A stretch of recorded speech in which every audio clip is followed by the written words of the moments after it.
दिल्ली में कल वजीर ममलकत बराए दाखिला नित्यानंद राय के साथ लद्दाख के नुमाइंदों की बातचीत होगी और करगिल डेमोक्रेटिक अलायंस के रुकन और हाई पावर कमेटी के रुकन सजाद करगिली ने कहा कि वो चाहते हैं कि हुकूमत उनके चारों मुतालबात मुकम्मल रियासत का दर्जा, पार्लिमानी नशिस्तों में इजाफा, छठे शेड्यूल और पब्लिक सर्विस कमीशन को तस्लीम करे।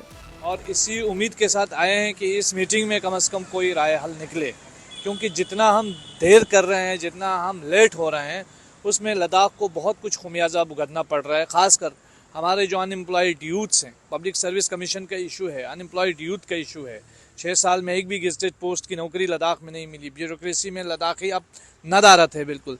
तो मैं ये समझता हूँ कि इस बार जो मीटिंग हो वो सिर्फ निशस्तन, खुर्दन और बर्खास्तन न हो, बल्कि एक पॉजिटिव आउटकम आए और फिर उसके बाद हम जो है सहमति। आपने रोजगार की बात की, रोजगार को लेकर एक सहमति बनी थी, एक कमीशन बनाने की बात हुई थी कि जिसमें एम्प्लॉयमेंट को एड्रेस किया जाएगा। कितना काम हुआ, क्या अभी प्रोसेस शुरू हो सका? वो नहीं, देखिए, जो सहमति बनी थी हमारी, जैसे 85% रिजर्वेशन देने की उस वक्त बात हुई थी, उस पर इन प्रिंसिपली वर्बली MHA के लोग एग्री भी हुए थे, लेकिन उसमें अभी तक 1 इंच भी हम आगे नहीं बढ़ सके। ये सबसे बड़ा अनफॉर्चुनेट केस है।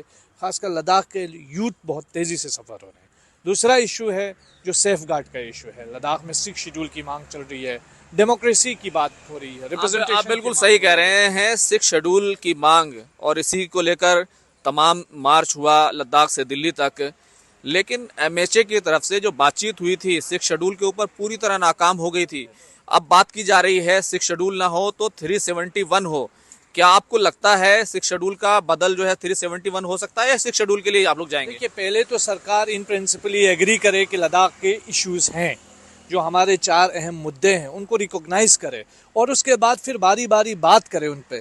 तो हम तो उन पर बारी बारी बात करने को तैयार है।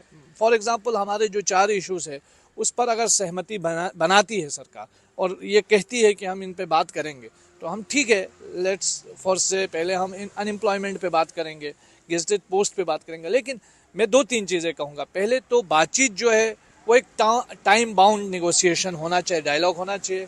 फिर इसका एक आउटकम भी हमें दिखना चाहिए। सिर्फ ये बातचीत बराए बातचीत नहीं होना चाहिए।